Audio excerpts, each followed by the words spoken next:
बहुत simple question है, what do you mean by programmed learning.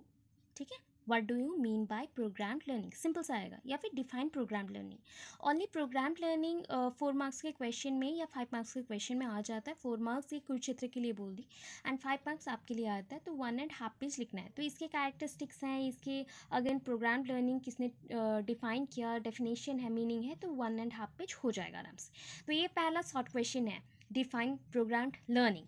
ठीक है, उसके बाद क्वेश्चन आता है लॉन्ग क्वेश्चन के लिए, डिफाइन प्रोग्राम्ड लर्निंग।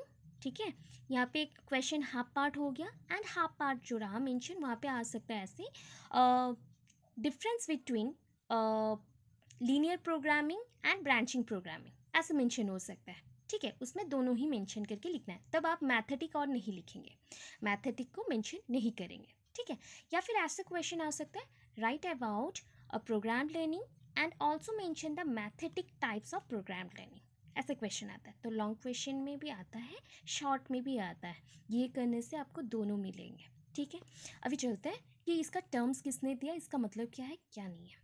ठीक, programme learning, the term programme learning has been coined from the principle of operant learning और ऑपरेंट कंडीशनिंग। ऑपरेंट कंडीशनिंग ना one kind of conditioning process है। ये कंडीशनिंग ये नहीं है कि शैम्पू कर लिए, शैम्पूइंग के बाद आप लोग जो नॉर्मली कंडीशनर यूज़ करते हैं वो है। कंडीशनर का प्रोसेस सेम होता है। Conditioning means one kind of nourishment और री प्रोसेस है, वन काइंड ऑफ नरिशमेंट और री प्रोसेस है। नरिशमेंट मीन्स आप अपनी हेयर्स को या बॉडी को उसके बॉडी टाइप के अकॉर्डिंग कोई एक एक्स्ट्रा मॉइस्चराइजर देते हैं या फिर प्रोटेक्शन देते हैं, राइट। वैसे यहाँ पे हम ना क्या करेंगे, कंडीशनिंग करेंगे। क्या कंडीशनिंग करेंगे, री इन्फोर्समेंट का। What do you mean by री इन्फोर्समेंट, री इन्फोर्समेंट होता है वन काइंड ऑफ एवर्डिंग और रिवार्ड प्रोवाइड करना। सपोज आपको मैंने कुछ टास्क दिया एंड आपने ना उसको सक्सेसफुली कंप्लीट किया, okay, you have completed this task successfully. After that आपने मुझे उसको चेक करवाया।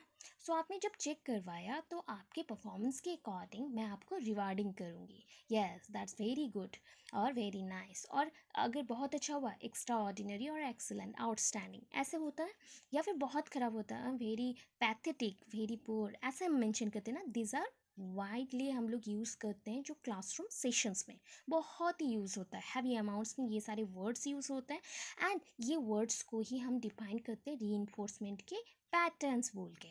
ठीक है, तो कोई भी आपको अगर पूछा what do you mean by reinforcement one kind of rewarding होता है, वन काइंड ऑफ रिवार्डिंग होता है। तो इसके थ्रू अगर ऑपोजिट में चलते हैं तो वो पनिशमेंट में भी कन्वर्ट हो सकता है, एंड पॉजिटिव में भी चलते हैं तो गिफ्ट या फिर वन काइंड ऑफ प्रेजिंग हो सकता है। आपको मैंने प्रेज किया या फिर आप अगर कुछ रॉन्ग कर रहे हो तो मैं आपको पनिश करूँगी, ये दो सिचुएशन है।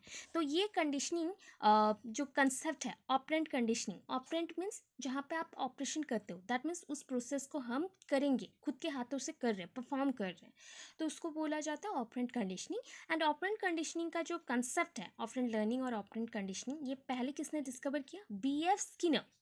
बी.एफ. स्किनर एक साइंटिस्ट हैं या फिर रिसर्चर बोल सकते हैं, स्कॉलर्स भी बोल सकते हैं, जिन्होंने चूहे के ऊपर किया था। फर्स्ट ऑफ ऑल वो उन्होंने चूहे के ऊपर किया था। बी.एफ. स्किनर बहुत इंपॉर्टेंट पर्सन है, बिकॉज एक बॉक्स के अंदर उन्होंने एक चूहे को रखा एंड उसके जो हम बोलते हैं उसको जस्ट लाइक लॉक बोल सकते हैं या फिर लेज़र बोल सकते हैं, दैट इज़ लेज़र भी बोलते हैं या लेज़र भी बोलते हैं, दैट इज़ LESER, और दैट इज़ LEVER भी बोल सकते हैं, लीवर भी बोल सकते हैं, नॉट LIVER, LEVER। तो उसके थ्रू ना एक बॉक्स के अंदर चूहे को रख दिया एंड चूहे को बंद कर दिया एंड चूहे को दो टाइप का चीज़ दिया जाएगा, एक पॉजिटिव एक नेगेटिव। क्या, अगर चूहा बहुत टाइम तक ट्राई कर रहा है एंड मैक्सिमम तक ट्राई करने के बाद बाई चांस उसने क्या कर दिया, जो खाने का एक ट्रे आएगा जहाँ पे उसको रीइंफोर्समेंट मिलेगा, उसका क्या है रीइंफोर्समेंट रिवार्डिंग, कि अगर बाई चांस उसने डोर ओपन कर लिया या फिर बाई चांस वो एक अच्छा कोई चीज़ कर लेता है तो उसको खाना मिलेगा। ठीक है, अगर कुछ बुरा चीज़ करता है या फिर वो बाई चांस कुछ गलत स्टेप ले लेता है तो लीवर और भी टाइट हो जाएगा एंड उसको शॉक लगेंगे, करंट शॉक। ठीक है, ऐसे एक एक्सपेरिमेंट हुआ था जो कि आप लोग पढ़ेंगे सेकंड सेम में पढ़ेंगे, अभी नहीं है तो मैंने ब्रीफली बता दिया। ठीक है, उसी कंडीशनिंग प्रोसेस के ऊपर ये प्रोग्राम लर्निंग बना था। प्रोग्राम लर्निंग बच्चों को रिवार्डिंग करना चाहता था। कंप्यूटर बेस्ड टेक्नोलॉजीज के through whenever a child try this type of program in the computer, so he tries a lot, वो बहुत ट्राई करेगा, मे बी समटाइम वो रॉन्गली आंसर को पुट कर रहा है, मे बी समटाइम उसका आंसर सही आ जा रहा है, तो वो अगर हुआ तो ये कौन सा टाइप का प्रोग्रामिंग होगा, या फिर इसको अगर नहीं सही होता है तो बच्चे को हम क्या करेंगे, तो वन काइंड ऑफ री और दैट इज री प्रोसेस, रिवार्डिंग का, प्रेजिंग का, ठीक है। उसी कंसेप्ट के ऊपर ये प्रोग्राम लर्निंग बेस्ड है, ठीक है। किसने डिस्कवर किया, B.F. स्किनर ने। सो ऑपरेंट लर्निंग और conditioning developed at the psychological laboratories, ये साइकोलॉजिकल लेबोरेटरीज में हुआ था। बच्चों को समझने से पहले ये B.F. स्किनर ने चूहे के माइंड को रीड किया कि एक चूहा क्या करता है। मैक्सिमम टाइम वो ट्राई करता है, जहाँ पे खाना है वो ढूंढता है, अगर खाना मिल जाता है तो वो हैप्पी हो जाता है, या नहीं मिलता है तो उसको क्या पनिश मिलेगा। तो ऐसे सिचुएशन को लेके उन्होंने एक्सपेरिमेंट किया था, conducted experiment on animals by B.F. Skinner. And B.F. Skinner कहाँ के थे, हार्वर्ड यूनिवर्सिटी में वो प्रोफेसर थे, हार्वर्ड यूनिवर्सिटी में वो प्रोफेसर थे, ठीक है, राइट। इसके बाद नेक्स्ट चलते हैं। This concept was use to development of self learning material. ये क्यों बना था, ये हो गया आपका मेन शॉर्ट क्वेश्चन जो सीटेड ओटेड के लिए मेनली है, एंड स्पेशली जहाँ पे GK वेस्ट है या रीजनिंग है वहाँ पे ये क्वेश्चन पूछा जाता है।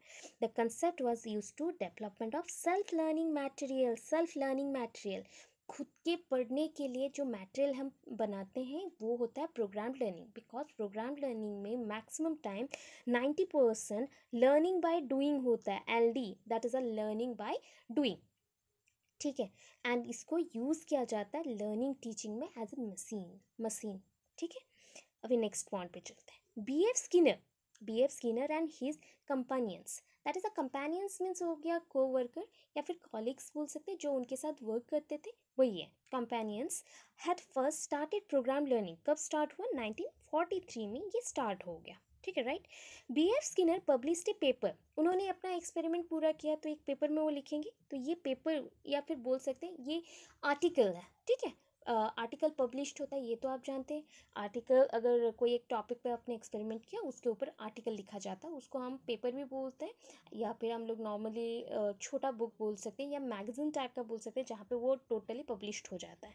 सो इन टाइटल मतलब उसका नाम था इन टाइटल। एन टाइटल का फुल फॉर्म होता है दैट इज EN मीन्स होता है इन, मतलब वो डूइंग में चल रहा है, एक्टिविटीज़ में चल रहा है। एंड टाइटल मीन्स सरनेम के जैसा होता है या फिर यहाँ पे नेमिंग जैसा होता है। सो इन टाइटल, टाइटल के साथ तो कौन सा टर्म है यहाँ पे देख लीजिए, science of learning and art of teaching. ये टर्म्स के थ्रू मतलब ये नाम को दिया गया, उस बुक का नाम था science of learning and art of teaching, science of learning and art of teaching. This paper leads the way for programme instruction. यहाँ पे मेंशन किया गया था कौन से वे में प्रोग्राम लर्निंग करना है। He claim that desirable behaviour can be brought out by continuous feedback. बच्चों में सपोज आप लोग जब स्कूल में जाएंगे क्या करेंगे, फॉर द फर्स्ट टाइम आप बच्चों को पढ़ा रहे हो, उन बच्चों को तो पहले से आप नहीं जानते, कुछ बच्चों को मे भी जानते हो बट मैक्सिमम बच्चों को तो नहीं जानते, तो उनको कौन से साइकोलॉजी के साथ पढ़ाना है ये देखना है। जब एक बच्चा ट्यूशन के लिए घर आता है तो वहाँ पे वो पर्सनलाइज्ड हो जाता है, जस्ट लाइक मेरा पर्सनल प्रॉब्लम है मैं आपको बता रही हूँ एंड उसी प्रॉब्लम के अकॉर्डिंग एज ए टीचर आप सोल्यूशन देंगे। बट आप जब स्कूल जाते हो वो ओवरऑल होता है, तो ओवरऑल वे से क्या करना पड़ता है ना, एक ऐसा मेथड, एक ऐसा टेक्निक यूज़ करेंगे जहाँ पे मैक्सिमम बच्चों का बेनिफिट हो, मैक्सिमम बच्चों को फीडबैक मिले, मैक्सिमम बच्चों को इन्फॉर्मेशन मिले। तो उसके लिए यहाँ पे इन्होंने एक पॉइंट को क्लेम किया दैट इज़ डिज़ायरेबल बिहेवियर। एक बच्चे में आप डिज़ायरेबल चेंजेस चाहते हैं तो वो किसके थ्रू पॉसिबल होता है, brought out by continuous feedback. Continuous आप फीडबैक अगर बच्चों से लेते हैं दैन ये सक्सेसफुल हो जाएगा, right. Thereafter Sidney L Pressey, अगर पूरा नाम याद नहीं रहा, SL Pressey designed a teaching machine for teaching purpose. इन्होंने एक मशीन निकाला, तो उस टाइम पे ना प्रोग्राम लर्निंग के लिए ऐसा नहीं था कि कंप्यूटर में ही प्रोग्राम लर्निंग करना है, तो उन्होंने क्या किया, प्रोग्राम लर्निंग के लिए सॉफ्टवेयर हो या कुछ भी नहीं था उस टाइम पे, तो उन्होंने एक मशीन बनाया करना है एंड कौन से पर्पस के लिए ये प्रोग्राम लर्निंग का जो प्रोसेस है इम्प्लीमेंट किया गया है उसको बताया, ठीक है। उन्होंने क्या किया, टीचिंग मशीन बनाया फॉर टीचिंग पर्पस, पढ़ाने के लिए, हो गया। अभी मीनिंग ऑफ प्रोग्राम लर्निंग देखते हैं। Programmed instruction is the process, programmed instruction क्या है, वन काइंड ऑफ प्रोसेस है ये एक डेफिनेशन है, मीनिंग जहाँ पे मेंशन है ना वो at a time meaning and definition एक साथ मेंशन है, बिकॉज आईसीटी में सेपरेट मीनिंग एंड डेफिनेशन इतना नहीं चाहिए। ठीक है, कोई क्वेश्चन है, कोई कुछ पूछना चाहते हो आप लोग? ओके ओके, सो यहाँ पे क्या मेंशन है देखिए, अकॉर्डिंग टू एनीवन लिख सकते हैं, दो डेफिनेशन दी हूँ, जो इजी लगे उतना दीजिएगा। Smith and Moore, Smith and Moore, so उनके according programmed instruction is a process of arranging the material to be learned into a series of sequential steps that is from known to unknown. Programmed instruction एक process है जिसके through हम materials को arrange कर रहे हैं, किसके लिए, पढ़ने के लिए, किसमें, series of sequential steps में। ठीक है, series of sequential steps में कहाँ से कहाँ जाएंगे, नोन टू अननोन। एक छोटे बच्चे को जब आप पढ़ाते हो तो उसको क्या क्या पता है उतना नॉलेज को लेते हैं। आपको ये पता है, ऑब्वियस वो बोलेगा हाँ। बी पता है, हाँ। फिर उसके बाद हम नेक्स्ट स्टेप क्या करेंगे, ए फॉर एप्पल होता है ना, तो बी फॉर क्या होता है बताओ।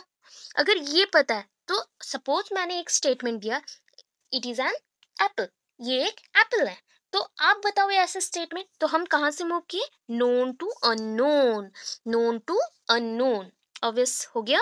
तो इसी प्रोसेस को जो अरेंजमेंट कर रहे हैं, इंस्ट्रक्शनल मटेरियल्स को जो हम अरेंज कर रहे हैं फ्यूचर लर्निंग के लिए, फ्रॉम नोन टू अननोन, ये स्टेटमेंट किसने दिया, स्मिथ एंड मूरे ने। ये प्रोग्राम इंस्ट्रक्शन में ही होता है।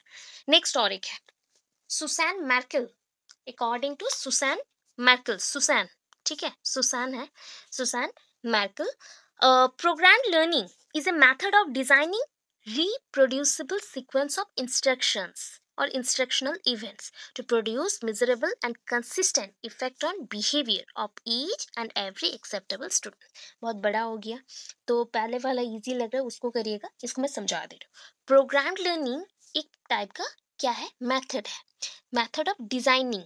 हम क्या डिजाइन कर रहे हैं, रिप्रोड्यूसिबल सीक्वेंस, एक रिप्रोड्यूसिबल सीक्वेंस बना रहे हैं जिसको हम बार बार रिप्रोड्यूस कर सकते हैं, बना सकते हैं, तैयार कर सकते हैं। इसमें क्या मेंशन होगा, इंस्ट्रक्शनल इवेंट्स मेंशन होंगे जिसके थ्रू हम क्या प्रोड्यूस कर सकते हैं, miserable and consistent effect on behaviour of each and every acceptable students, जहाँ पे बच्चों में हम कॉन्सिस्टेंटली एक इफेक्ट क्रिएट करेंगे जिसके थ्रू बच्चों का बिहेवियर चेंज होगा एंड उनके एवरी बिहेवियर को हम जज करेंगे, फीडबैक देंगे एंड सारे बच्चों को ये बिहेवियर एक्सेप्ट करना पड़ेगा।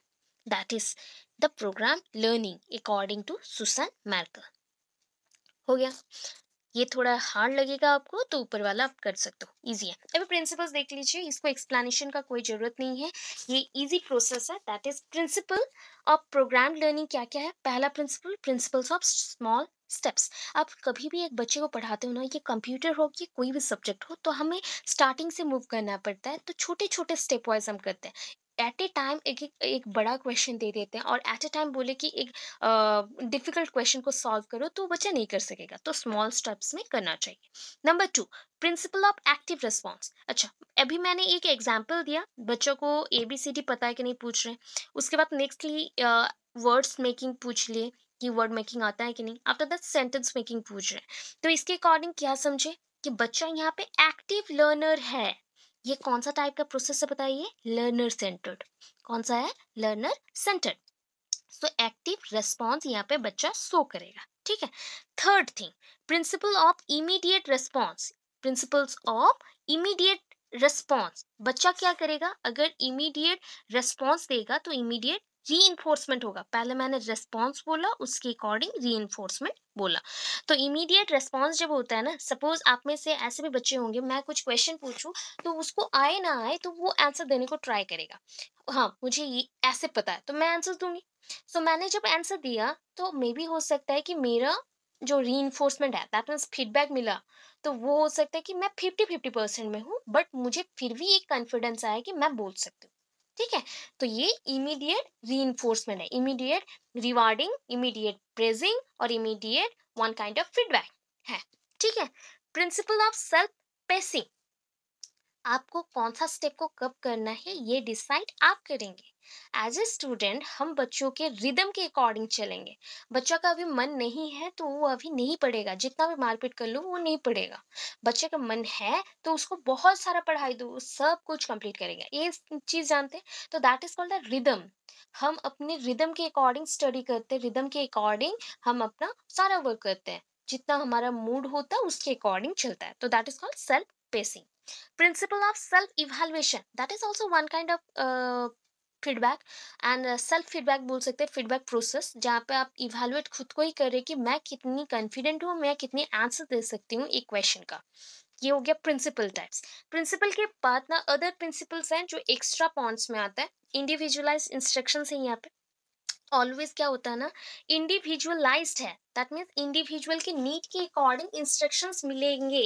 यहाँ पे क्या था, मटेरियल बना रहे हैं, रिप्रोड्यूस कर रहे हैं खुद के इंस्ट्रक्शंस को। सपोज अभी कुछ बच्चे हैं जो आज क्लास नहीं किए, ठीक है, राइट, तो वो क्या करेंगे, उसको मैनेज तो वो करेंगे एग्जाम्स पहले जैसे भी, बिकॉज एग्जाम्स में उनको गुड मार्क रखना है तो वो मैनेज करेंगे। तो ये होता है कि इंडिविजुअलाइज, ये आपके ऊपर डिपेंड करता है कि आप करोगे कि नहीं, ठीक है। आपको कौन से टाइप के पैटर्न में समझ आता है। कोई कोई होते हैं ओनली नोट्स को रीड कर लिए उनको समझ आ गया, कुछ लोग होते हैं और थोड़ा समझ लूं खुद से पढ़ के तो अच्छा लगेगा, और कुछ लोग होते हैं मैम एक बार बोल दे तो वो अच्छा लगेगा, कुछ होते हैं सुन के याद रखने वाले।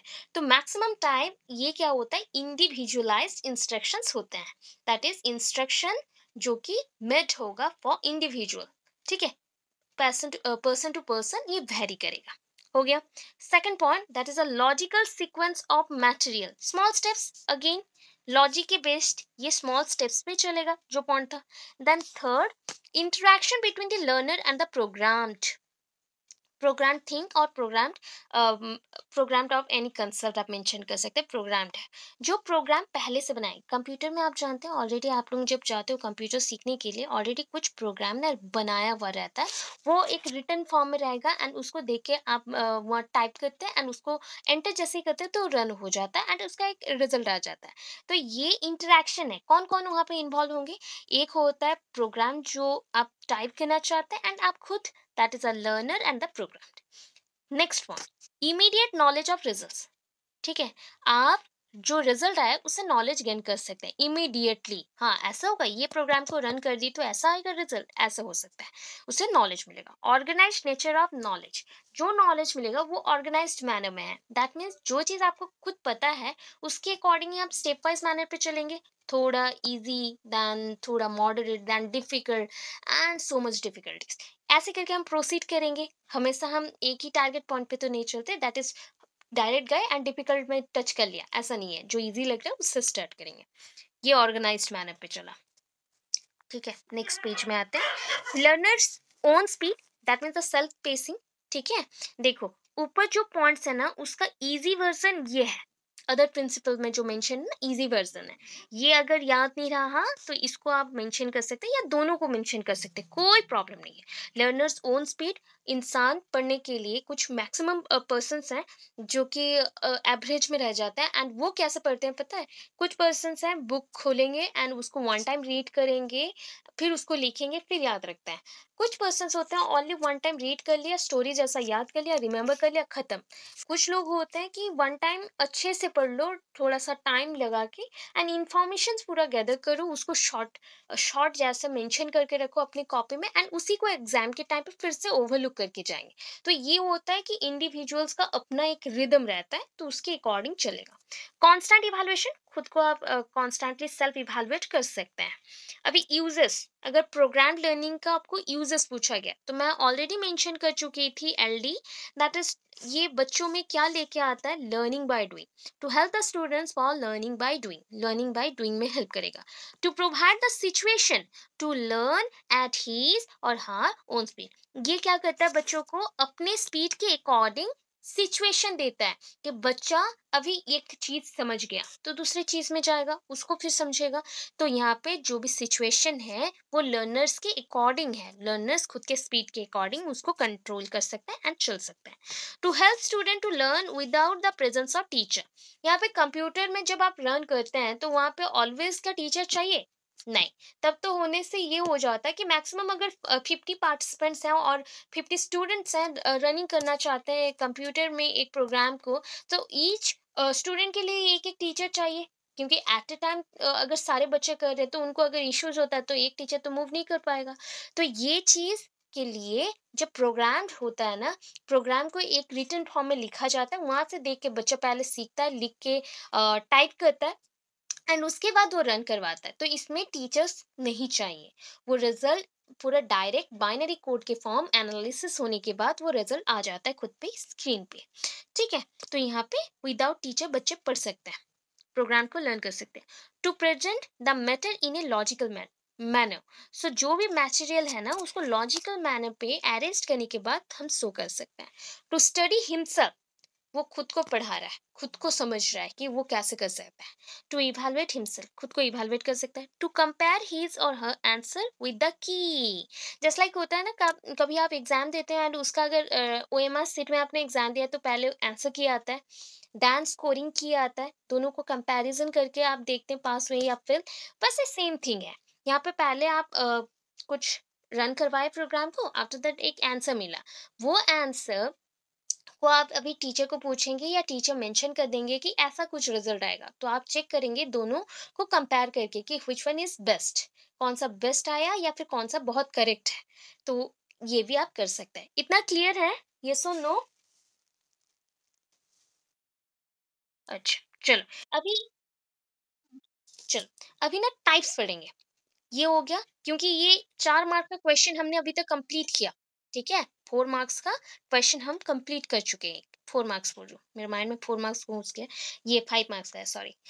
5 मार्क्स का क्वेश्चन कंप्लीट हो गया। अभी क्या आता है? Types of learning. Types of learning में 5 टाइप्स ऑफ लर्निंग है, बट हम ओनली 3 टाइप्स ऑफ लर्निंग पढ़ेंगे, बिकॉज़ आपके बुक के अकॉर्डिंग 5 टाइप्स मेंशन्ड है, बट 5 टाइप्स के अंदर 3 टाइप्स को ही शॉर्ट में देता है। अदरवाइज और जो 2 टाइप्स है उसका एक्सप्लेनेशन भी नहीं देता है या पूछता भी नहीं है कि ये कौन सा चीज़ है, क्या हुआ, कैसे हुआ। सो क्या क्या है ये नाम सुन लीजिए, पहले वन बाय वन चलेंगे। तो first one is linear programming. Linear programming simple बोल रही हूँ, बिकॉज ये लीनियर ऑन एक्सट्रीम प्रोग्रामिंग है, ये पूरा टर्म अलग लगेगा। सिंपल सा बोलिए लीनियर प्रोग्रामिंग। लीनियर प्रोग्रामिंग के बाद नेक्स्ट आता है ब्रांचिंग प्रोग्रामिंग। ठीक है, branching programming, linear programming, branching programming, branches रहेंगे उसके। एक सपोज ना एक पेड़ समझ लो, ठीक है, एक मेन चीज है, उससे कितने सारे ब्रांचेस हैं। ठीक है, ऐसे टाइप के यहाँ पे भी ब्रांचेस रहेंगे बहुत सारे। Branching programming. देन आता है मैथेटिक प्रोग्रामिंग। मैथेटिक प्रोग्रामिंग, ठीक है। मैथेटिक प्रोग्रामिंग कैसे सॉल्व करते हैं? सपोज एक क्वेश्चन आता है कि how to find out the square root of this.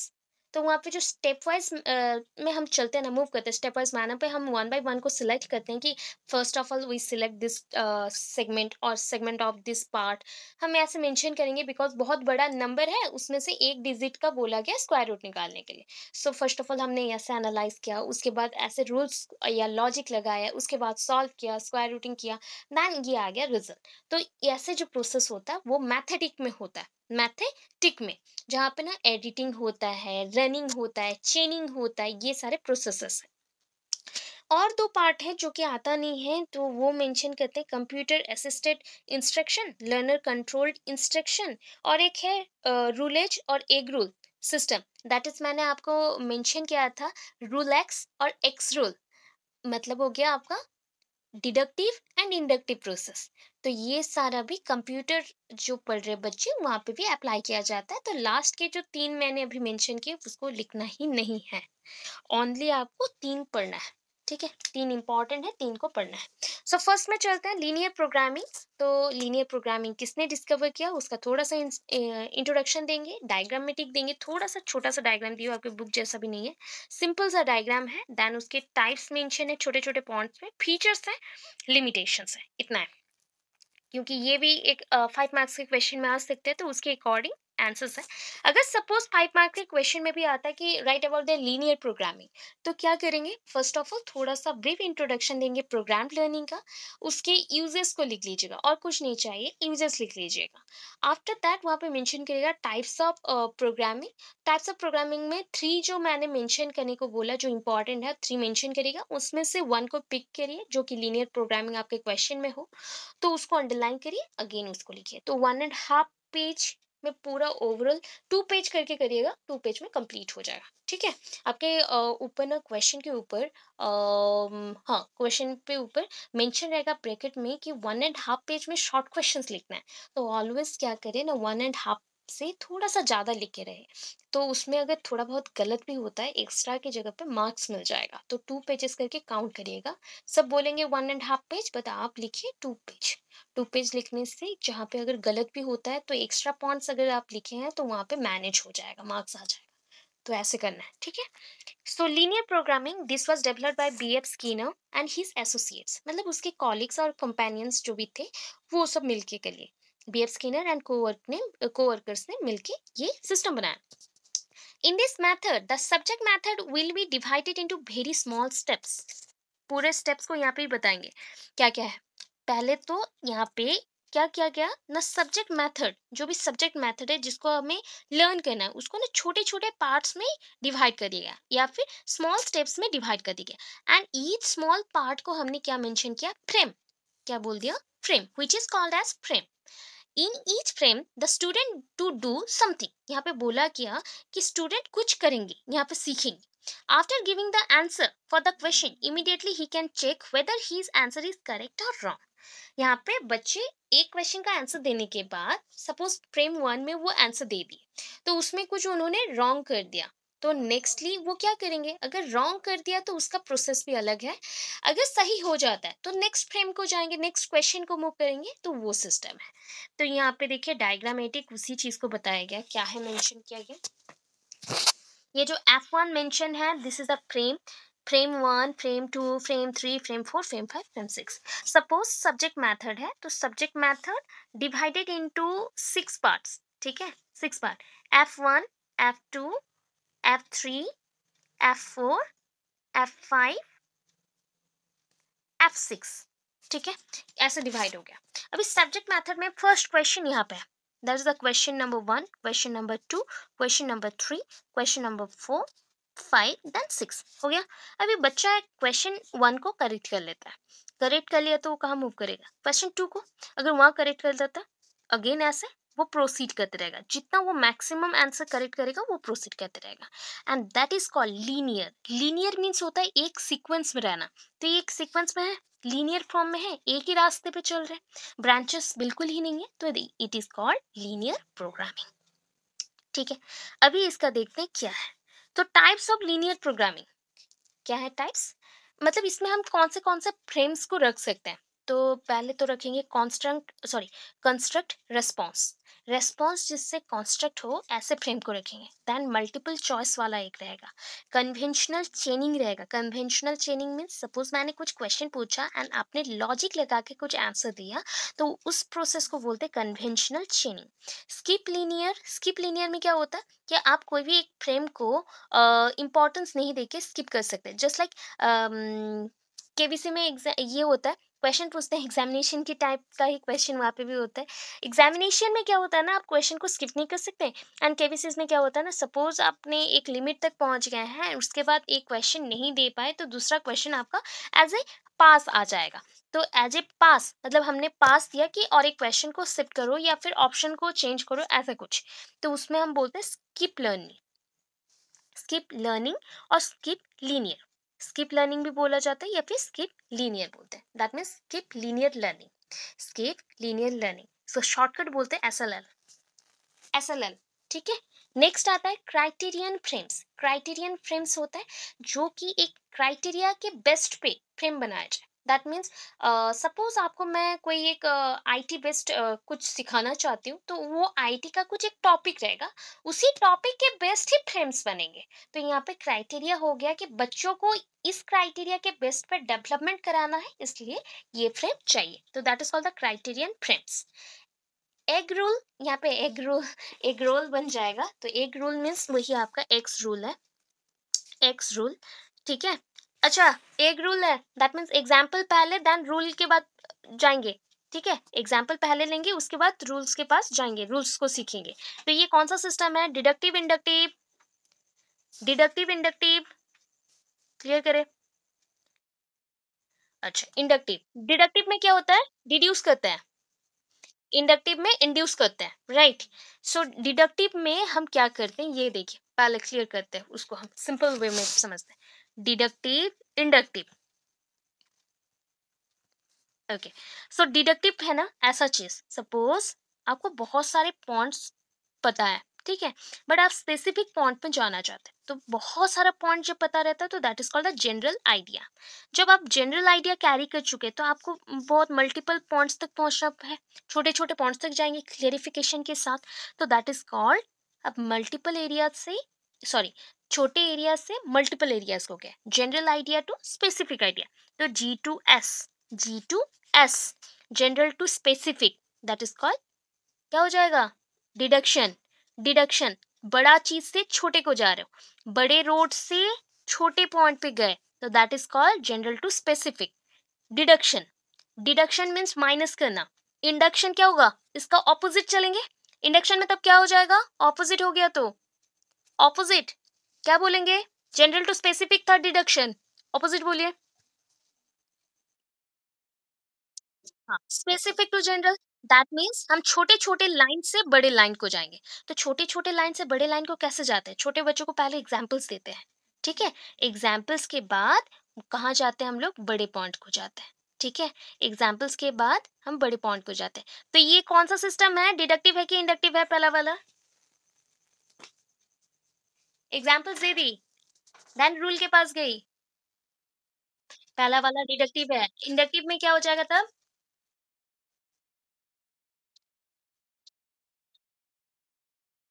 Example से रूल तक जाएंगे, कहाँ पे, कौन से में, हाँ, तो पहला वाला एग्जाम्पल से रूल को जाएंगे तो इट इज कॉल्ड आई, मतलब इंडक्टिव हो, ये हो गया हो गया डिडक्टिव, ठीक है, समझ आ गया। तो ये सारा सिस्टम्स में फ्रेम बनते हैं। जब भी आप क्लासरूम में जैसे मेथड्स यूज किया जाता है ना, तो छोटे छोटे स्टेप्स में जाते हैं, this small steps are called frames, उसी स्मॉल स्टेप्स को हम यहाँ पे मेंशन कर रहे हैं फ्रेम के जैसे, ठीक है। तो यहाँ पे चलते हैं लीनियर प्रोग्रामिंग का फीचर्स में, चलते हैं नेक्स्ट, ओके। लीनियर प्रोग्रामिंग, हाँ बोलिए।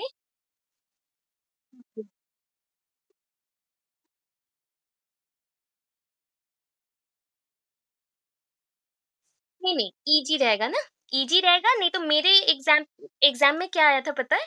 ईएक्स आया था, ठीक है? इसलिए मैंने बोला था एक्स को याद करना। अच्छा, अच्छा, अच्छा ये, आप ईज़ी कर दीजिएगा, बेटर होगा। अच्छा, मैंने वो रॉन्गली मेंशन कर दिया, ईज़ी होगा। स्पेलिंग देखिए ना, रॉन्ग हो गया, स्पेलिंग भी रॉन्ग है, मेंशन करके करिए। ई छूट गया एक, इसलिए ऐसा हो गया। ये जी नहीं होगा, ईजी होगा। रॉन्गली थोड़ा मेंशन हुआ है, मैंने देखा नहीं, ये इसको देखा, मैंने इसको नहीं देखा। RULEEG, हाइफन थोड़ा-सा दे दीजिए, हो गया। Okay, features of linear programming देखते हैं। लीनियर अरेंजमेंट, फीचर्स मेंशन किया गया, वन काइंड ऑफ आप बोल सकते हैं कैरेक्टरिस्टिक्स जैसा है, उसके क्या-क्या होते हैं। तो फर्स्ट पॉइंट, छोटे-छोटे स्टेप्स है। लीनियर अरेंजमेंट, एक सिंगल लाइन में रहेगा सारा फ्रेम्स, सिंगल लाइन में, स्ट्रेट लाइन में मेंशन होगा, that is 1 frame, 2 frames, 3 frames, ऐसे जो भी मेंशन होंगे ऐसे रहेंगे। तो लीनियर अरेंजमेंट है।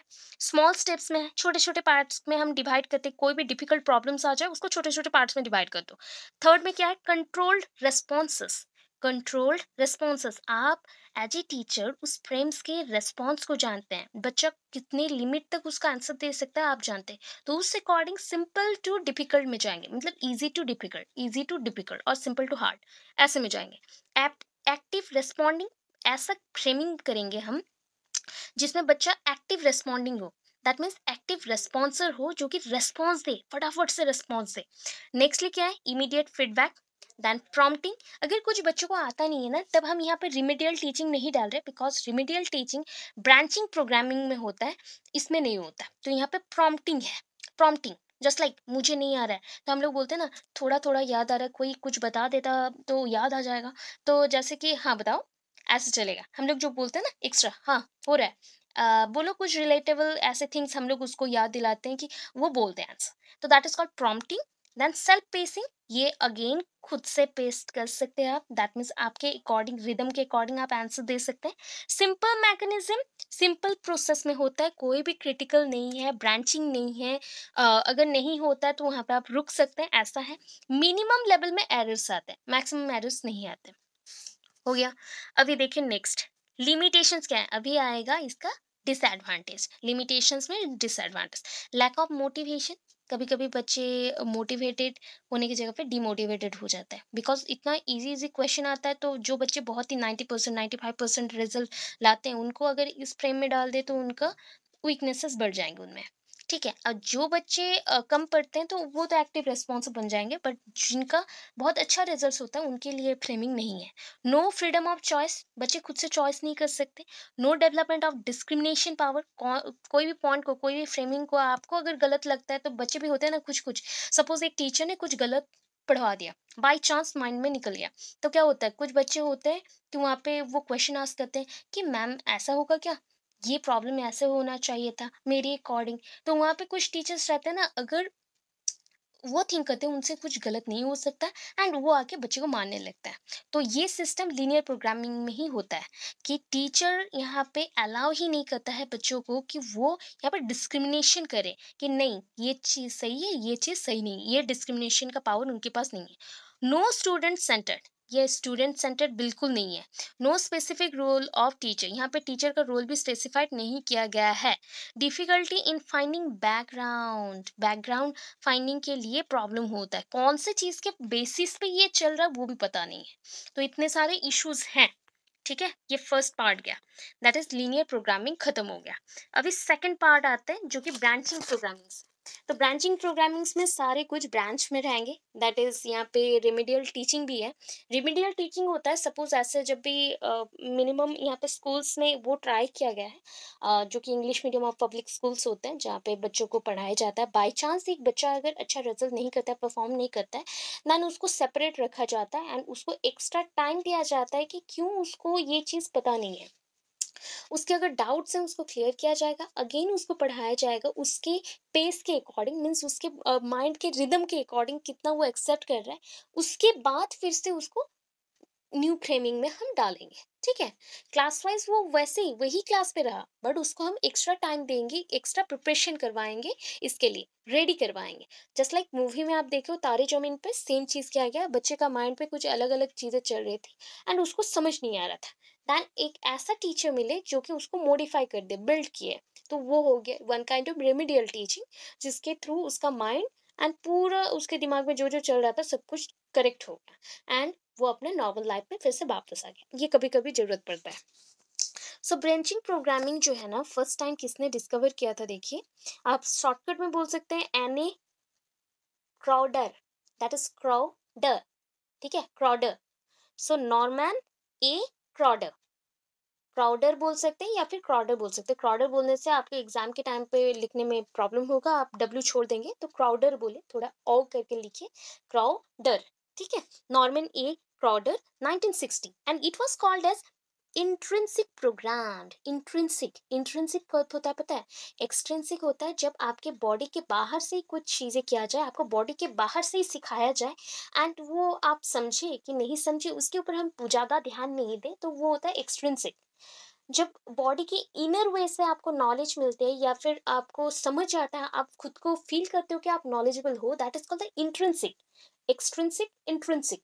ठीक है, अच्छा। In this method the subject should select the answer for the question. यहाँ पे सब्जेक्ट पहले सिलेक्ट होगा एंड उसी के अकॉर्डिंग ही आंसर सिलेक्ट किए जाएंगे एंड स्पेशली ये ऑब्जेक्टिव टाइप्स होता है।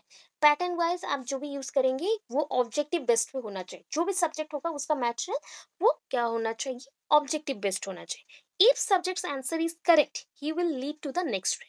यहाँ पे क्या करेंगे, वो चीज़ तो मैं जो बोल रही हूँ वही चीज़ है, यहाँ पे समझ लेंगे, रुकिए उसी पॉइंट को यहाँ पे डायग्रामेटिक समझते हैं पहले। ठीक है, ये देखिए, ये फर्स्ट फ्रेम, यहाँ पे फ्रेम 1 फ्रेम 2 मेंशन है, तो एक पहला तो इसको आप छोड़ दो, पूरे क्रॉस कर दी मैं। ठीक है, सपोज ये दो फ्रेम है, तो क्या होगा, फ्रेम 1 में मैंने कुछ आंसर दिया, कुछ क्वेश्चंस थे उसके रेस्पॉन्स ये आंसर दिया। सपोज एक पर्सन अगर करेक्ट हो जाता तो वो लीनियर प्रोग्रामिंग के थ्रू कहाँ जाना चाहिए, फ्रेम 2 को, अगर वहाँ पे करेक्ट होता है तो वो फ्रेम 3 को जाएगा, ऐसे वो लीनियर हो जाता। बट यहाँ पे क्या मेंशन किया गया, ब्रांचिंग। सपोज वो फ्रेम 1 में है एंड उसका आंसर करेक्ट नहीं हुआ, रॉन्ग हो गया, तो रॉन्ग हो गया तो वो यहाँ आ जाएगा, दैट इज फ्रेम 1.1। फ्रेम 1.1 जहाँ पे उसको रिमीडियल टीचिंग मिलेंगे एंड आफ्टर दैट वो अगेन फ्रेम 1 से स्टार्ट करेगा। सपोज होते हैं ना कुछ सेशन में बच्चे इतने फोर होते हैं एंड उनका रिजल्ट बहुत ही बुरा होता है, तो उनको फिर से सेम क्लास में ही रख दिया जाता है या रखा जाता है, तो उसको बोलते हैं हम लोग रिमीडियल टीचिंग। उस पॉइंट के लिए कि बच्चा वीक है इस सेशन में, तो वो फिर से पढ़े, 5 क्लास में फिर से रहे या 3 क्लास में फिर से रहे, तो उसको मेंशन किया जाता है। एंड मैक्सिमम बच्चे 10th में 9th में फिर से रहते हैं, 2-3 साल भी रह जाते हैं, तो वो होता है ट्रिक कि यहाँ पे अगर बच्चा रॉन्ग किया तो उसको पहले रिमीडियल टीचिंग में जाना पड़ेगा। अगर रिमीडियल टीचिंग में उसका सब कुछ हम एक्सप्लेन कर दिए, उसका करेक्शन हो गया, एक्स्ट्रा हमने मेहनत किया एंड उसके बाद फिर से वो ट्रायल लेगा कि इसके क्वेश्चंस वो कर पा रहा है कि नहीं, तब देखा गया वो कर लिया, फिर नेक्स्ट F2 को वो मूव करेगा। ठीक है, करेक्ट? समझ आया इतना? यस और नो? समझ आया? अच्छा, जी, चलो नेक्स्ट चलते हैं। सो इसके ब्रांचिंग प्रोग्रामिंग बेसिक एजम्पशंस क्या क्या है, दैट मीन्स इसको बोल सकते हैं हम लोग अज्यूम कितना कर सकते हैं कि इसके थ्रू क्या क्या मिलेगा, क्या क्या चाहिए और मिलेगा, दैट इज हम बोल सकते हैं वन काइंड ऑफ यूजर्स के पार्ट्स ही हैं। देख लो, first point, needs of the learner, ये लर्नर के नीड्स के अकॉर्डिंग काम करेगा। मीनिंगफुल यूनिट्स, जो भी फ्रेम बनेंगे मीनिंगफुल यूनिट्स पे बनेंगे बिकॉज ऑब्जेक्टिव बेस्ड है। ठीक है, न्यू मटेरियल्स, ऑलवेज यहाँ पे न्यू मटेरियल्स रहेगा। ठीक है, ट्रेडिशनल मेथड, बहुत ही ओल्ड मेथड है। ठीक है, नो हिंडरेंस बाय एरर्स, यहाँ पे गलती होने से आप डीमोटिवेटेड नहीं हो जाएंगे या फिर आपका रिजल्ट खराब नहीं होगा, ऑलवेज आपको न्यू होप मिलेगा, रिमीडियल टीचिंग में जाओगे फिर से ट्राई करोगे। तो ये प्रोसेस होता है जस्ट लाइक फ्लाईओवर के थ्रू सेम पॉइंट में पहुंचते हैं ना हम लोग, तो सेम है कि ऊपर से फिर से मूव करके आओ, रिमीडियल टीचिंग करके आओ, फिर से सेम फ्रेम में आ जाओ एंड वहां पे आंसर दे दो, अब के बाद करेक्ट हो गया फिर मूव करो स्ट्रेट लाइन पे। सो ये one kind of linear and remedial teaching का एक मिक्सचर है। इधर स्ट्रेटली मूव किया तो ये लीनियर फॉर्म में रहा एंड गलत कर दिया तो ये आ गया किसमें, रिमीडियल टीचिंग के थ्रू फिर से back to same position frame 1 पे या फ्रेम 2 में। जहां गलत करेगा बच्चा, सपोज यहाँ गलत करता है तो फिर से यहाँ आएगा, तो यहाँ पे उसका रिमीडियल टीचिंग होगा, रिमीडियल टीचिंग उसके बाद फ्रेम 2 में अगेन आंसर देगा फिर मूव करेगा। तो ऐसे करके ही चलता है, तो यहाँ पे कोई हिंडरेंस नहीं है, रुकावट नहीं है, गलती करने से कोई बुरा बात नहीं है, फिर से चलेंगे। मल्टीपल चॉइस आइटम्स यहाँ पे प्रेजेंट रहेंगे, जैसे कि लीनियर प्रोग्रामिंग में मेंशन था कि नो डिस्क्रिमिनेशन ऑफ पावर और no power of discrimination and no choice based, that is linear programming based ही नहीं है चॉइस के ऊपर। सो यहाँ पे नो चॉइस बेस्ड था, यहाँ पे मल्टीपल चॉइस आइटम्स प्रेजेंट है, यहाँ पे जितना ट्राई कर सकते हैं आप चॉइस ले सकते हैं। Sufficient freedom, there is no freedom, वहाँ पे फ्रीडम नहीं था, यहाँ पे फ्रीडम है। अच्छा, सपोज ऐसा क्वेश्चन आता है कि right about the difference between linear programming and branching programming, तो आप पहले दोनों का डेफिनेशन अलग अलग करके देंगे, जो डेफिनेशन ऑलरेडी इंट्रोडक्शन पार्ट है दोनों के लिए। देन फ्रेमिंग का डायग्राम देंगे, इसका फ्रेम कैसा बना, उसका फ्रेम का कैसा डिजाइन है वो देंगे। इसके जो एजम्पशंस हैं या फिर ये जो पॉइंट्स हैं, ये पॉइंट्स को आप यूजेस करके ब्रांचिंग के पॉइंट्स को लिख दिए एंड उसी के सीधे पे इधर लीनियर के भी पॉइंट्स को लिखेंगे। तो इसके अकॉर्डिंग मिनिमम लेवल पे 1 पेज का डिफरेंस आपके माइंड पे रहना चाहिए एंड इसी पॉइंट्स के थ्रू ही होगा, बार बार रिपीटली पढ़ना नहीं पड़ेगा कि बुक से फिर से पढ़ो। एक ही बार रेडी करो, माइंड में फिक्स करो कि ऐसे क्वेश्चन आया तो मैं खुद से बना सकता हूँ, तो उसी पॉइंट को आप यूज करेंगे, राइट? अभी नेक्स्ट चलते हैं। अभी देखिए, ये आपके नोट्स में ज़्यादा कुछ नहीं था तो मैंने बुक में ही दे दिया, बिकॉज और अदर जगह पे मैंने देखा तो बहुत ही फास्ट था, तो उतना नहीं चाहिए हमें, सिर्फ 3-3 लाइन चाहिए, 3 लाइन चाहिए एंड डायग्राम चाहिए और कुछ नहीं चाहिए, 3 लाइन्स के ऊपर ही हम चलेंगे। तो यहाँ पे याद रख लीजिए ये टाइप्स है, types of branching program, techniques mention है बट टाइप्स आप मेंशन कर सकते हैं।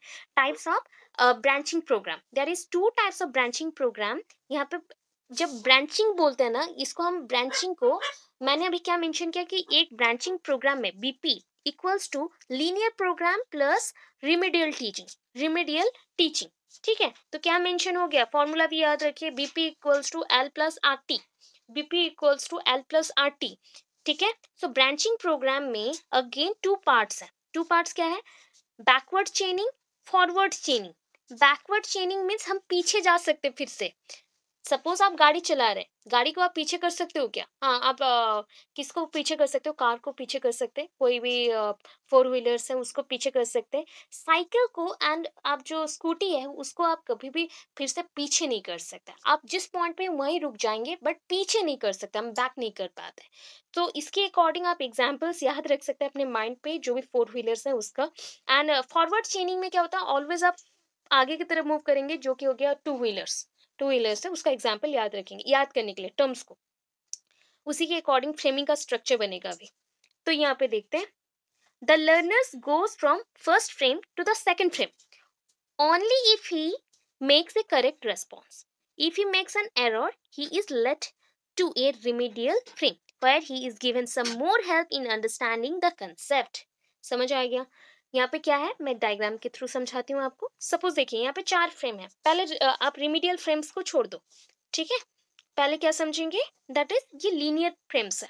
लीनियर फ्रेम्स है, frame 1, frame 2, frame 3, frame 4। Linear frames है, LF लीनियर फ्रेम्स है। सिंपल क्या है, लीनियर फ्रेम में जो था वही है कि आपको यहाँ पे करेक्ट रेस्पॉन्स मिला तो आप ऐसे मूव करेंगे, फिर यहाँ करेक्ट रेस्पॉन्स मिला तो आप आगे जाओगे, फिर यहाँ करेक्ट रेस्पॉन्स मिला ऐसे जाएंगे। तो एवरी टाइम हम पहले मूव करें तो that is called forward type.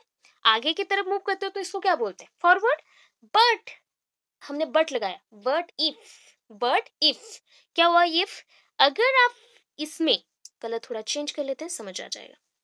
Suppose आप इसमें रॉन्ग किए, ठीक है, इसमें कुछ क्वेश्चन आपसे रॉन्ग हो गया, तो आप इसमें पहले क्या करेंगे? फिर से वापस आएंगे, रिमीडियल टीचिंग में चलेंगे। रिमीडियल टीचिंग में आपको एक्स्ट्रा हेल्प किया जाएगा अंडरस्टैंडिंग के लिए। कंसेप्ट्स को क्वेश्चंस नहीं बताया जाएगा, हेल्प किया जाएगा, कंसेप्ट क्लियर किया जाएंगे। उसके बाद नेक्स्टली सेम फ्रेम को हम जाएंगे जहां पे अगेन हम अटेम्प्ट लेंगे, एंड उसके बाद उसको करेक्ट करने के बाद नेक्स्ट फ्रेम में चलेंगे। फिर नेक्स्ट फ्रेम में अगर गए एंड सपोज आपने करेक्ट आंसर दिया तो आप थर्ड में चले जाओगे। अगर नहीं दिया, एरर रह गया, तो आप नीचे आए, रेमेडियल टीचिंग किए, फिर ये फ्रेम 1 को नहीं जाएगा, जिस फ्रेम में रॉन्ग किए हैं उसी फ्रेम में रुकेंगे, वहां पे आंसर देंगे कंसेप्ट क्लियर करने के बाद, फिर से थर्ड में जाएंगे। तो ये ऑलवेज क्या हो रहा है, आप आगे जा रहे हो थोड़ा, फिर पीछे आ रहे हो, फिर आंसर दे रहे हो, फिर आगे जा रहे हो, फिर पीछे जा रहे हो, आंसर दे रहे हो। तो ऐसा टाइप का पैटर्न बन रहा है, देखिए ऐसा पैटर्न बन रहा है, ठीक है। तो इस पैटर्न को बोलते हैं बैकवर्ड पैटर्न और बैकवर्ड चेनिंग। जस्ट लाइक मम्मा लोग क्या कहते हैं, मदर लोग, आप ऊल का काम बनता है, सारे ऊल के स्वेटर्स पहनते हैं हम लोग, काम करते हैं ना, तो उसमें जब वो स्टिचिंग टाइप करते हैं कुछ, तो वो क्या करते हैं ना, एक ऐसा टाइप का ही लूप बनाते हैं, इसको बोलते हैं हम लोग लूपिंग फैक्टर। सो लूप बनाते हैं, तो वो लूपिंग का अगर चीज बनता है तो वो क्या करते हैं, पहले आगे बढ़ते हैं, फिर पीछे आते हैं, फिर आंसर देते हैं, फिर है ऐसे ही पैटर्न में चलता है। तो उसको हम चेनिंग बोलते हैं, चेन सिस्टम या चेन बनाना, उल का चेन बनाना। तो ये हो गया पूरा फ्रेमिंग। तो ये कौन सा फ्रेमिंग है? फॉरवर्ड हो गया या बैकवर्ड हो गया? कौन सा चेनिंग पढ़ लिया अभी? बैकवर्ड चेनिंग पढ़ ली। अभी हम चलते हैं फॉरवर्ड चेनिंग में। तो फॉरवर्ड में तो पता है आगे की तरफ चलेंगे, ठीक है। So in this type whether the learner makes a correct response or wrong, he will be always going to the new page, new frame को हो जाएगा, ठीक है, न्यू फ्रेम को हो जाएगा। दैट मीन्स यहाँ पे रेमेडियल फैक्टर है, रेमेडियल फ्रेम्स है, बट ओनली हम उसको समझा के छोड़ देंगे, उसका टेस्ट फिर से नहीं होगा। मतलब क्या होता था, बैकवर्ड में पीछे आना पड़ा, उसको सेम फ्रेम में फिर से एग्जाम देना पड़ा, फिर आगे गया, ठीक है। बट यहाँ पे सपोज मैंने फ्रेम 1 पे हूँ एंड मेरा कुछ रॉन्ग हो गया, तो मैं फ्रेम 1 से फ्रेम 2 को जाते हुए जो मेरा रास्ता है, रास्ते में ही रेमेडियल फ्रेम का कोई एक चैम्बर है, थिंक कर लीजिए, वहां पे मैंने अपना अंडरस्टैंडिंग लेवल को बढ़ा लिया, नॉलेज ले लिया, उसके बाद मैं फॉरवर्ड फिर से मूव की। तो यहाँ पे कौन सा लूप बनेगा? दैट इज ऐसे टाइप के लूप बनेंगे। देखिए ओपन है, क्लोज नहीं है बिल्कुल भी, ओपन टाइप का है, ओपन ओपन ओपन, ठीक है। फॉरवर्ड मूविंग है, बैकवर्ड बिल्कुल भी नहीं है। सो यहाँ पे हम कैसे समझेंगे, देख लीजिए डायग्राम अभी चलते हैं। ये हो गया मेन फ्रेम, ठीक है, ये मेन फ्रेम है जहाँ से हम स्टार्टिंग करें तब फ्रेम 1। तो फ्रेम 1, फ्रेम 2, फ्रेम 3, उसको मेन फ्रेम भी बोल सकते हैं, या फिर फ्रेम 1, फ्रेम 2 लिख सकते हैं। ऐसे फ्रेम 2, फ्रेम 3, फ्रेम 4 है।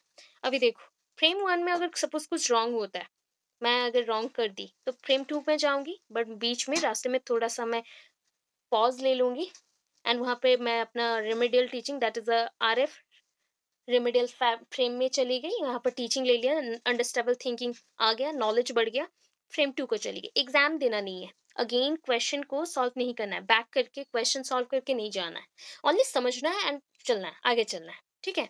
फिर यहाँ आई, फिर कुछ रॉन्ग कर दिया तो यहाँ पे मूव करेंगे एंड यहाँ पे सॉल्व करेंगे, अगर सपोज कुछ रॉन्ग कर दिया तो फिर आगे मूव करेंगे, ठीक है। तो ये एरो मार्क किस लिए है? 2 पैटर्न्स के लिए। मैं पहले क्लियर करती हूँ आपको। सपोज मैंने अगर सही आंसर दिया, if I give some correct answer और माय रेस्पॉन्स इज गुड और रेस्पॉन्स इज करेक्ट, देन क्या होगा, मैं मूव करूंगी, जंप करूंगी किस में? थर्ड में। इफ नहीं होता है देन मैं यहाँ से मूव की यहाँ पे, देन यहाँ से मूव करूंगी थर्ड पे, ठीक है। इसलिए रास्ता कैसे बना? एक रास्ता ऐसा है, एक रास्ता ऐसा है, तो ब्रांच बन रहे हैं। एक रास्ता ऐसा रहा और एक रास्ता ऐसा है, ठीक है। जस्ट लाइक हुकिंग सिस्टम बनते हैं ना, हुक जैसा, तो हुक बन गया, वहां पे लूप जैसा था, यहाँ पे हुक जैसा है, हुक जैसा, ठीक है।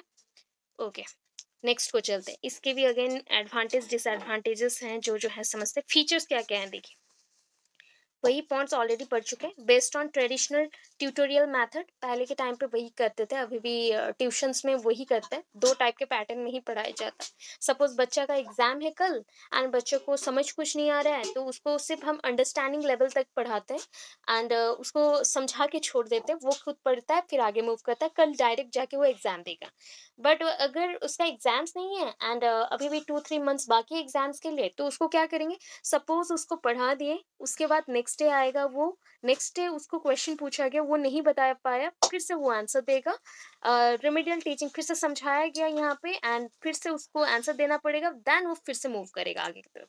तो ये दोनों सिस्टम को ही हम पहले के टाइम पे ट्यूशंस जो होता था उसमें यूज किया जाता था। अभी के टाइम पे मैक्सिमम टाइम क्या होता है ना, बच्चे कुछ आंसर्स देते, कुछ आंसर्स नहीं देते, स्किप कर देते हैं। तो पहले के टाइम पे ये था ट्रेडिशनल ट्यूटोरियल मेथड में।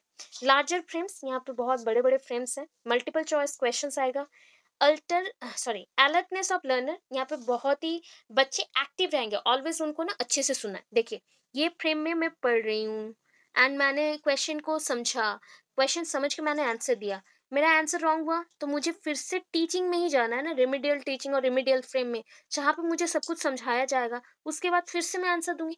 अगर मैं इस लेवल पे एक्टिव नहीं रही तो क्या होगा, फिर से मैं रॉन्ग आंसर दूंगी, रॉन्ग रेस्पॉन्स आएगा। सो मुझे ऑलवेज अलर्ट रहना है या एक्टिव रहना है ऑलवेज, ठीक है।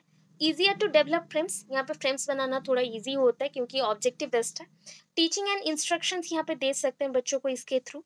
साइकोलॉजिकल एंड सोशल मोटिवेशन, बच्चों का हम सोशल मोटिवेशन कर सकते हैं, सोशली उनको एक्टिव रख सकते हैं एंड साइकोलॉजिकली उनके ब्रेन में क्या चल रहा है उसको समझ सकते हैं, उसका भी डेवलपमेंट कर सकते हैं। लिमिटेशंस में क्या है बताइए, समटाइम्स बच्चे क्या करते हैं बताइए, अच्छे से अगर नॉलेज नहीं लेते तो गैसिंग करते हैं।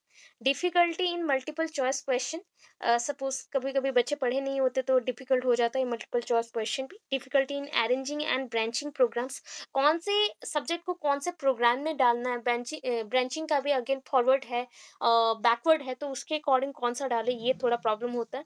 Not suitable for small children, छोटे बच्चों के लिए वर्केबल नहीं है, बिकॉज मैक्सिमम 3-4 साल का बच्चा को अब अगर ऐसा समझाएंगे कुछ नहीं समझेगा। मैक्सिमम अगर 3-4 स्टैंडर्ड में बच्चा पढ़ता है तो वो समझ जाएगा, अदरवाइज नहीं समझेंगे। कॉस्टली है थोड़ा, नो सुइटेबल फीडबैक, यहाँ पे फीडबैक अच्छा से नहीं मिलता है छोटे बच्चों के लिए। Programmers imagination, sometime programmers imagination में भी सोच के कुछ आंसर्स दे देते हैं एंड करेक्ट हो जाता है, उसके थ्रू उनको ट्रू नॉलेज नहीं मिलता है। अच्छा, इतना क्लियर है?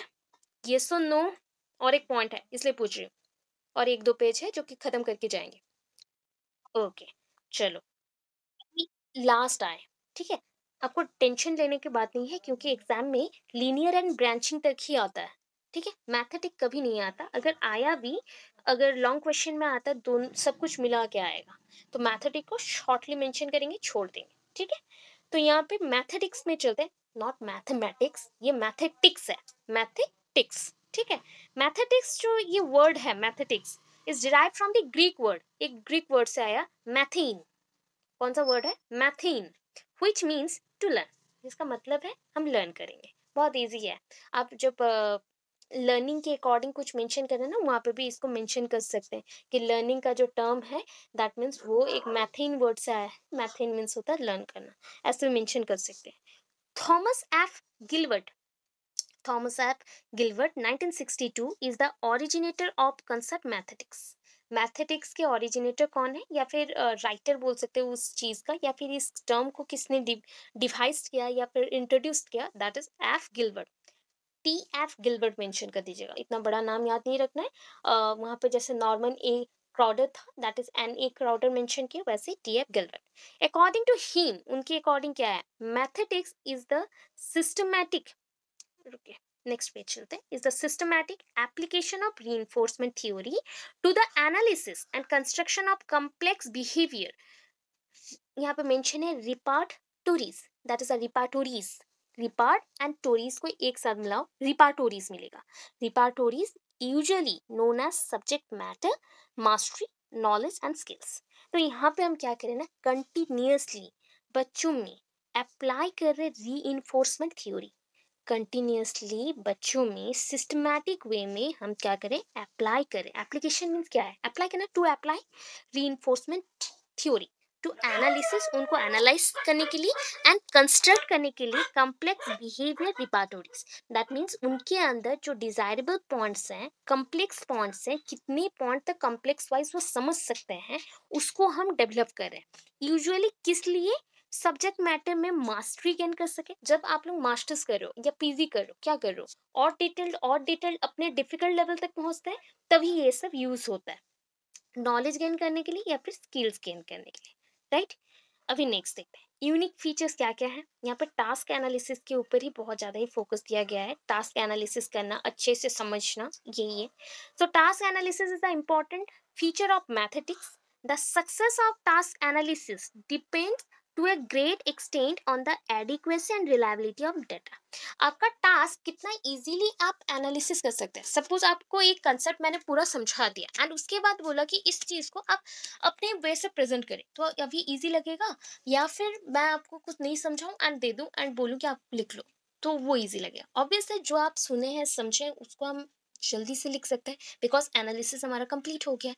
तो ये पॉइंट है, कब हमारा डेटा अच्छा होता है, जब हम बोलते हैं कि उसको मैक्सिमम टाइम यूज कर सकते हैं, that means that it's very reliable, ये बहुत रिलायबल होता है, यूजेबल होता है, एंड एडिक्वेसी होता है, दैट मीन्स एडिक्वेट अमाउंट में प्रेजेंट रहता है, हम समझ पाते हैं, उसको यूज कर पाते हैं तब। The term task analysis suggest, यहाँ पे क्या सजेस्ट किया है देखिए, suggest the breaking down of the task into constituent parts and involve detail listing of component behavioural elements of a job और टास्क। कोई भी टास्क एनालिसिस का मतलब क्या होता है पता है, आप अगर कोई भी एक कंपनी में जॉब करना चाहते हैं ना, तो वहाँ पे क्या रहता है, एचआर रहते हैं, एचआर होते हैं, उसके ऊपर एमडी होते हैं, तो बहुत सारे पार्ट्स होते हैं ना। तो क्यों होता है, बिकॉज वो हर एक चीज़ को डिवाइड कर देते हैं, डिवाइड करके अपने वर्कर्स को वो छोटे छोटे पार्ट में वर्क देते हैं, एट ए टाइम एक बड़े वर्क को नहीं देते हैं, क्योंकि बड़े वर्क को अकेला अगर पर्सन करता है वो कर पाएगा कि नहीं। तो इसलिए यहाँ पे भी टास्क एनालिसिस जब किया गया, तो उसको हम टास्क को ब्रेकिंग डाउन करें छोटे छोटे पार्ट्स में। ये छोटे छोटे पार्ट्स के थ्रू हम डिटेल लिस्टिंग करेंगे, क्या जो भी काम कर रहे हैं उसके बारे में, जो इंपॉर्टेंट कंपोनेंट्स हैं, उसके बिहेवियर्स हैं, उसको लिस्टिंग आउट करेंगे, उसके थ्रू समझेंगे। अभी देखो नेक्स्ट पॉइंट, टास्क एनालिसिस में ना 3 पॉइंट्स होता है, analysis of the topics, analysis of the job, analysis of the skill. ठीक है, कौन सा चीज, पहले तो टॉपिक को समझो, फिर उसका वर्क को समझो, वर्क मीन्स जॉब हो गया, एंड उसके बाद उससे क्या नॉलेज को गेन किया, उस स्किल्स को समझो। वे कैरेक्टरिस्टिक्स पे चलते हैं, दैट इज उसी के अकॉर्डिंग है, वी और इजी लगेगा, सब समझ गए हैं आप लोग। Like any other well design instructional plan, ये mathetic program begins with a detailed analysis of what is to be taught, क्या बोल रहा है या क्या बताना चाहता है ये टास्क, इसी के ऊपर डिपेंड करता है। जैसे कि other well designed instructional plans होते हैं ना, जहाँ पे इंस्ट्रक्शंस रहता है, वैसे ही मैथेटिक प्रोग्राम में भी जो वर्क रहता है उसको हमें एनालाइज करना पड़ता है, डिटेल एनालिसिस से ही हमें सब कुछ पता रहता है। In mathetics an exercise is the technical unit of learning instead of a frame as in linear और ब्रांचिंग प्रोग्राम। यहाँ पे एक्सरसाइज, एक्सरसाइज आपके ना बुक में जब भी मेंशन होता है ना, छोटे क्लास के बुक्स को देखिएगा, वहाँ पे लास्ट में पूरे कंसेप्ट को समझने के बाद एक्सरसाइज होता है, जहाँ पे क्वेश्चन इजी टू हार्ड की तरफ चलता है, एंड मैक्सिमम सारे पैटर्न्स में क्वेश्चन होता है, वही होता है इसका पैटर्न, वही मैथमेटिक्स है, वो मैथमेटिक्स है। जब कोई जजमेंट करने के लिए चाहता है तो वहाँ पे ब्रांचिंग और लीनियर पैटर्न्स आते हैं, बट एक्सरसाइज को परफॉर्म करना है या फिर एक्सरसाइज को सॉल्व करना है तो वो चीज़ मैथमेटिक्स आता है। तो यहाँ पे बताया गया, in mathematics and exercise is the technical unit. यहाँ पे कोई टेक्निक्स में अप्लाई अगर कर रहा हो तो वो होता है एक्सरसाइज, जहाँ पे छोटे छोटे पार्ट्स में डिवीजन रहते हैं, इंस्टेड ऑफ ए फ्रेम। जैसे फ्रेम ब्रांचिंग में है या फिर लीनियर प्रोग्राम में है, वैसे फ्रेम्स यहाँ पे नहीं है, ठीक है। तो no restriction is put on the size of the exercise of an exercise. एक एक्सरसाइज का कोई भी लिमिटेड साइज नहीं है, वो जितना बड़ा भी हो सकता है, छोटा भी हो सकता है। The size of the exercise is determine by the how big a learner can reasonably take at a moment. कितना चीज को एक बच्चा और लर्नर एट ए टाइम ले सकता है, उसी के ऊपर डिपेंड करता है इसका size. Etch size assumes the reinforcement value of accomplishment of or reinforcement is the completion of the task। Part में डिवीजन करके पढ़िए तो बेटर रहेगा। दैट इज, यहाँ पे एक्सरसाइज ये बोलता है कि बच्चा अगर आंसर देता है तो उसका रीइंफोर्समेंट कितना हुआ, रीइंफोर्समेंट वैल्यू कितना मिला। दैट मीन्स उसी के अकॉर्डिंग डिटरमाइन कर सकते हैं कि एक टास्क कंप्लीशन के अकॉर्डिंग कितना बच्चा का रीइंफोर्समेंट होगा। आपके बच्चे को आपने A to Z पढ़ाया, तो आपको पता है इसके थ्रू बच्चे का नॉलेज कहाँ तक बढ़ा। यही होता है आपका टास्क कंप्लीशन। अगर एक टास्क को बच्चा अच्छे से कंप्लीट करता है, दैट मीन्स वो मैक्सिमम 90% से ज़्यादा क्या लिया, रीइंफोर्समेंट वैल्यू को कैरी किया। दैट मीन्स उसको रिवार्डिंग 90% का मिलेगा। This program makes use of the techniques retrogressive और बैकवर्ड चेनिंग। रेट्रोग्रेसिव नहीं लिख के आप बैकवर्ड चेनिंग लिख सकते हैं, बिकॉज रेट्रोग्रेसिव मतलब ही होता है बैकवर्ड चेनिंग। तो ये कौन सा टेक्निक को यूज करता है, बैकवर्ड चेनिंग। एक बच्चा अगर नहीं कर पा रहा है तो उसको फ्रेमिंग में डालो, फिर से उसे ट्राई करने के लिए बोलो, वही प्रोसेस है। यहाँ पे 3 प्रिंसिपल्स हैं, पता है 3 प्रिंसिपल है। Principles of discrimination, principle of chaining, principle of generalisation. Generalisation का एंड छूट गया है, प्लीज करेक्शन करिएगा, जनरलाइजेशन मेंशन नहीं करिएगा, जनरलाइजेशन होगा, ठीक है। तो पहले मैं तो पॉइंट्स बता रही हूँ एंड डायग्राम दिखा रही हूँ, डायग्राम के थ्रू ही समझा रही हूँ, इसको एक्सप्लेन इतना ज़्यादा नहीं करना है। अगर कोई करना चाहते हो तो diagram only banana. Principal of चेनिंग पहले देखिए, इजी है। चेनिंग पूरा लीनियर प्रोग्राम जो है उतना ही रहेगा। देखो मैं 2 चीज़ दूंगी, ये स्टिमुलस है, आपको मैंने स्टिमुलस दिया, स्टिमुली दिया। स्टिमुली क्या होता है, outer external force. That means वो मेरा वैल्यूबल वर्ड्स हो सकता है, वो मेरा नॉलेज हो सकता है, या फिर मैं कोई काम दे सकती हूँ, कुछ भी हो सकता है। ये स्टिमुली है। स्टिमुली से आप क्या दोगे, रेस्पॉन्स। आप रेस्पॉन्स देंगे उसके अकॉर्डिंग। आपको मैंने एक थप्पड़ मारा तो आप उसके अकॉर्डिंग रेस्पॉन्स देंगे। आपको मैंने कुछ डांटा तो आपके अकॉर्डिंग उसका रेस्पॉन्स आएगा। आपको मैंने प्रेज किया, रिवार्डिंग किया, चॉकलेट्स दिया, तो आपके अकॉर्डिंग आप उसका रेस्पॉन्स देंगे। तो ये हो गया रेस्पॉन्स 1 के बाद बच्चा क्या करेगा, S2 दैट इज स्टिमुली 2 को जाएगा। अगर वहां करेक्शन हो गया तो बच्चा क्या करेगा, देन R2 को आएगा। ऐसे ही वो मूव करते जाएगा फर्दर जितना आता। ये हो गया प्रिंसिपल ऑफ चेनिंग। अभी चलते हैं प्रिंसिपल ऑफ डिस्क्रिमिनेशन पे। तो डिस्क्रिमिनेशन मीन्स क्या है कि हम सेपरेट करेंगे। तो इसको क्या कर सकते हैं पता है, यहाँ से इतना इतना तोड़ना है। दैट इज देखिए S1 के लिए रेस्पॉन्स क्या आएगा, दैट इज R1 आएगा। S2 के लिए रेस्पॉन्स क्या आएगा, R2 आएगा। यहाँ पे ज्वाइनिंग नहीं है, एक टास्क खत्म हुआ दूसरे टास्क को जाएगा, ऐसा नहीं है। जो स्टिमुलस आएगा उसी का ही रेस्पॉन्स आएगा। तो ये होता है डिस्क्रिमिनेशन, कि सेपरेट कर रहे हैं हम, सारे स्टिमुलस का रेस्पॉन्स सेपरेट कर रहे हैं। तो ये हो गया आपका डिस्क्रिमिनेशन का। अभी देखिए प्रिंसिपल ऑफ जनरलाइजेशन, जनरलाइजेशन, ठीक है। तो यहाँ पे क्या है, आप जितना भी जनरल आइडियाज लगाइए, ठीक है। आपको याद है जनरल टू स्पेसिफिक अभी पढ़े थे। तो यहाँ पे क्या था, जनरल मीन्स क्या होता है, बहुत बिगर आइडियाज, तो वहां से हम स्पेसिफिक को जाएंगे। तो वही है, क्या है, जितने भी स्टिमुलस आ रहे हैं सारे जनरल के ही स्टिमुलस आएंगे ना, तो वो सारे एक ही रेस्पॉन्स शो करेंगे। तो देखिए क्या हो गया, बिगर से स्मॉलर, बिगर टू स्मॉलर जा रहे, या फिर ये हो गया जनरल पॉइंट्स, ये हो गया स्पेसिफिक पॉइंट्स। तो हम जनरल टू स्पेसिफिक है। समझ आया, 3 प्रिंसिपल समझ आए, ये सुन लो। अच्छा, अगर इस चीज को ना मेंशन करना है तो प्लीज आप थोड़ा सा स्क्रीनशॉट मार लो। स्क्रीनशॉट मार के इसी पॉइंट में डायग्राम को ओनली मेंशन करेंगे। तो यहाँ पे प्रिंसिपल ऑफ डिस्क्रिमिनेशन है तो S1, डायरेक्शन देना है R1, H2 डायरेक्शन R2। चेनिंग के लिए स्टिमुलस 1 है तो रेस्पॉन्स 1 के बाद फिर से arrow mark stimulus 2 to response 2, ऐसे गो ऑन करेगा वो वैसे। एंड यहाँ पे क्या हो गया, general to specific, multiple stimulus के लिए एक ही रेस्पॉन्स। जितने भी स्टिमुलस आए एवरी स्टिमुलस के लिए एक ही रेस्पॉन्स रहेगा। कोई भी सिचुएशन आए कुछ भी आए उसका रेस्पॉन्स सेम रहेगा। ठीक है, ओके, क्लियर करते हैं। नेक्स्ट एग्जाम्पल्स यहाँ पे मेंशन है। सपोज मैं डायरेक्ट चलती हूँ एग्जाम्पल्स में, इसको आप स्किप कर सकते हो, ये एग्जाम्पल को स्किप कर सकते हो बिकॉज यहाँ पे मेंशन है फिर से। तो एक्सरसाइज 1, जैसे आपको कुछ मैंने पहले ही बोला था स्टार्टिंग में मैथ्स के related, to find the square of a 2 digit number ending in 5 and 1, that is 51 mention है, एंडिंग इन 51। तो यहाँ पे थोड़ा सा दूर हो गया इसलिए 5 and 1 मेंशन हो रहा है, बट 51 होगा। सो फिर एक क्वेश्चन आया कि टू फाइंड आउट, यहाँ पे अच्छा मैंने थोड़ा सा उल्टा पुल्टा किया हुआ है। Okay, then to find out the square of 35 का स्क्वायर करिए। देन और एक छोटा सा पॉइंट है, multiply the first digit, multiply करो फर्स्ट डिजिट को, ऐसे करके पॉइंट्स मेंशन किया जा रहा है। By the next higher consecutive number 4, the product is 3 into 4 is 12। तो उसका नेक्स्ट पॉइंट पे write 25 to the right product obtain dash. तो जितना आपका आया आंसर, ये 12 आया, उसके राइट में, उसके प्रोडक्ट के राइट में 25 लिखो, देन ये होगा स्क्वायर रूट, ऐसे स्टेप वाइज मैनर पे। तो ये थोड़ा सा डिफिकल्ट है, इसको मत करो।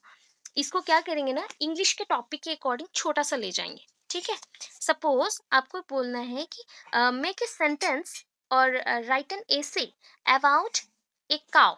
ठीक है, छोटे बच्चों का आप दिखाइएगा, वो इजी रहेगा। मैथ्स का तो सबको इजी नहीं लगेगा, बच्चों का इंग्लिश का चलिएगा। तो राइट एन एसे लिखिएगा, right an essay on cow.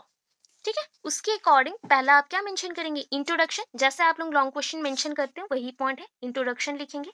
तो इंट्रोडक्शन ऑन काउ, एक दो पॉइंट मेंशन कर दिया आपके अकॉर्डिंग। देन उसका बॉडी, बॉडी मीन्स हो गया पूरा डिटेल्ड जो भी स्ट्रक्चर दिखता है उसके अकॉर्डिंग आप लिखेंगे बॉडी। बॉडी के अकॉर्डिंग बॉडी पार्ट्स मेंशन करेंगे, तो यहाँ पे सिर्फ हेडिंग देंगे body parts of a cow. Then mention होगा कंक्लूजन, कंक्लूजन। ठीक है, इतना करेंगे तो भी हो जाएगा। ये एग्जाम्पल है। तो ऐसे छोटे छोटे एग्जाम्पल्स लिख सकते हैं फ्लावर्स के ऊपर, या फिर काउ के ऊपर, फ्लैग के ऊपर, सॉन्ग के ऊपर, जो आपको इजी लगे उसके अकॉर्डिंग करिए। मैथ्स के अकॉर्डिंग मत करो, डिफिकल्ट हो जाएगा यहाँ पे। इसके एडवांटेज देख लेते हैं। इट इज ए जॉब और टास्क ओरिएंटेड प्रोग्राम, ये टास्क ओरिएंटेड है। Results can be linked to concrete goals with which we intend to achieve through a mathetic program. हमारा रिजल्ट यहाँ पे ना कॉन्क्रीट है, दैट मीन्स हम बोल सकते हैं कि मुझे टॉप करना ही है। तो टॉप करने के लिए मुझे कौन सा चीज चाहिए, एक प्रोग्राम चाहिए जिसके थ्रू मैं उसे अचीव कर सकूं, तो वो है मैथेटिक प्रोग्राम। इट स्ट्रेसेस ऑन, ये क्या स्ट्रेस देता है किस पे, लर्नर सक्सेस। लर्नर सक्सेस ना यहाँ पे 90 to 90% होना चाहिए। एंड ये क्राइटेरियन बेस्ड है, क्राइटेरियन बेस्ड होता है जहाँ पे क्राइटेरिया रहता है कि मेरा ये क्राइटेरिया है कि मैं ऐसे कर सकती हूँ, तो उसी को मैं थोड़ा सा हार्ड लेवल करूंगी एंड उसके थ्रू आगे बढ़ूंगी, which motivates the learner, और मास्टरी गेन के लिए मोटिवेट करेगा। It utilises the principle of backward चेनिंग, अभी पढ़ के आया बैकवर्ड चेनिंग जो था वही यूज करेगा। इट इज रेलिवेंट, हर एक जगह यूज कर सकते हैं। Significant, meaningful, valid in the, okay, valid in the eyes of learner and the programmer. यहाँ पे दोनों के लिए वैलिड है, प्रोग्रामर के लिए भी वैलिड है, लर्नर के लिए भी वैलिड है। एंड लास्ट चलते हैं, 2 लाइन है और, that is limitations of mathetics. Mathetics का लिमिटेशन क्या है, it is very technical in nature, ये टेक्निकल है, टेक्निक बेस्ड है। At such demands a lot of skill, training, लेवर on the part of the programmer. जो प्रोग्रामर प्रोग्राम बनाता है उसका स्किल बहुत अच्छा होना चाहिए, ट्रेनिंग बहुत अच्छे से होना चाहिए, एंड उसको लेवर भी बहुत अच्छा से करना पड़ेगा, तभी जाके ये सक्सेसफुल होगा एंड बच्चों में डिजायरेबल चेंजेस आएंगे। It is not suitable for learning the material of all subject, ये ऑल सब्जेक्ट्स के लिए सुइटेबल नहीं है, ऑल सब्जेक्ट्स के लिए सुइटेबल नहीं है। समझ आया कुछ कुछ?